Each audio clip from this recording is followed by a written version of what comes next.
தர்மஸ்தலாவில் நேத்ராவதி ஆற்றங்கரையோர காட்டுப்பகுதிக்குள் நூற்றுக்கணக்கான சடலங்கள் புதைக்கப்பட்டிருப்பதாக முன்னாள் தூய்மை பணியாளர் அளித்த புகாரின் அடிப்படையில் டிஜிபி பிரணவ் மொஹந்தி தலைமையில் சிறப்பு புலனாய்வு குழு அமைக்கப்பட்டு விசாரிக்கப்பட்டு வருகிறது. சடலங்கள் புதைக்கப்பட்டதாக புகார்தாரர் அடையாளம் காட்டிய 13 இடங்கள் குறிக்கப்பட்டு அதில் 12 இடங்களில் தோண்டும் பணிகள் நிறைவடைந்துவிட்ட நிலையில் ஒரு உடலின் சில எலும்புகளும் ஒரே ஒரு மண்டையோடு மட்டும்தான் கிடைத்திருக்கிறது. இதற்கிடையே பங்களாகுட்டே காட்டுப்பகுதியில் 14வது இடத்தில் தோண்டப்பட்ட நிலையில் அங்கும் எதுவும் கிடைக்கவில்லை. இருப்பினும் அங்கு ஒரு சேலை மற்றும் செருப்புகள் அங்கிருந்து எடுக்கப்பட்டிருக்கிறது. 11வது இடத்திற்கு அருகே புகார்தாரர் காட்டிய 11A இடத்திலும் தோண்டப்பட்டது. ஆனால் இதுவரை பெரிய அளவில் எதுவும் கிடைக்காத நிலையில் 13வது இடத்தில் நேற்று தோண்டுவதாக இருந்தது. ஆனால் நேற்று அங்கு தோண்டப்படவில்லை.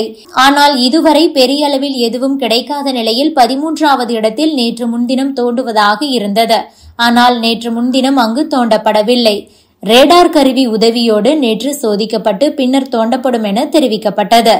சிறப்பு புலனாய்வு குழு தலைவர் பிரணவ் மொஹந்தி தலைமையில் உயரதிகாரிகள் ஆலோசனை கூட்டமும் நேற்று முன்தினம் நடந்தது. SIT மேற்கொண்டு வரும் சிறப்பு புலனாய்வு குழு மேற்கொண்டு வரும் விசாரணை பணிகளுக்கு ஒரு நாளைக்கு 1.5 லட்சம் ரூபாய் செலவாகிறது. இதற்கிடையில்தான் தர்மஸ்தலாவில் நேற்று முன்தினம் நடந்த மோதல் தொடர்பாக 7 வழக்குகள் பதிவு செய்யப்பட்டு ஒருவர் கைது செய்யப்பட்டிருக்கிறார். தர்மஸ்தலாவில் நடைபெற்று வரும் ஆய்வுகளை செய்தியாளர்கள் சேகரித்து வருகிறார்கள். இந்த நிலையில்தான் யூடியூபர்கள் சிலர் அங்கு கூடி தகவல்கள் சேகரித்ததாக கூறப்படுகிறது. இந்த நிலையில்தான் தர்மஸ்தலா ஆதரவாளர்கள் சிலர் அங்கு கூடியிருந்த ரிப்போர்ட்டர்கள் மற்றும் யூடியூபர்களை தாக்கியதாக கூறப்படுகிறது.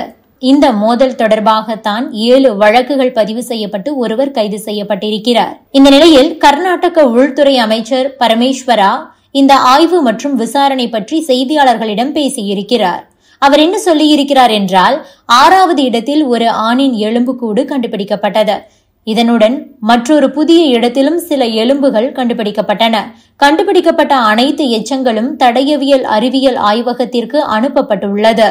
13வது இடத்தில் இன்னும் எதுவும் கண்டுபிடிக்கப்படவில்லை. விசாரணையில் அரசாங்கம் தலையிடாது என்றும் அறிவியல் மற்றும் தொழில்நுட்ப அறிவை பயன்படுத்தி உண்மையை கண்டறிய சிறப்பு விசாரணை குழுவுக்கு முழு சுதந்திரம் வழங்கப்பட்டுள்ளது எனவும் தெரிவித்திருக்கிறார். கடந்த ஒரு வாரத்திற்கும் மேலாக அங்கு விசாரணை நடந்து வரும் நிலையில் கண்டுபிடிக்கப்பட்ட முக்கியமான ஆதாரங்கள் பல இருக்கிறது. எலும்புக்கூடு மற்றும் எலும்புகள் அனைத்துமே தடயவியல் சோதனைக்கு அனுப்பி வைக்கப்பட்டுள்ளது. 11வது இடத்தில் குழி தோண்டப்பட்ட நிலையில் அங்கு மனித எலும்புக்கூடு கண்டுபிடிக்கப்பட்டது. சிறப்பு புலனாய்வு குழுவினர் 6வது நாளாக சோதனை நடத்தும் போதுதான் இந்த எலும்புக்கூடு கண்டுபிடிக்கப்பட்டது. அது என்ன எலும்புக்கூடு என்பது குறித்து கூடுதல் தகவல்கள் எதுவும் கிடைக்கவில்லை. தடயவியல் சோதனைக்கு பிறகே அது தெரிய வரும். இது பற்றி போலீசார் என்ன சொல்லியிருக்கிறார்கள் என்றால், அந்த இடத்தில் சில மனித எலும்பு எச்சங்கள் கண்டுபிடிக்கப்பட்டன. அதை நாங்கள் சரிபார்த்து வருகிறோம். சில ஆய்வுகள் செய்ய வேண்டியிருக்கிறது.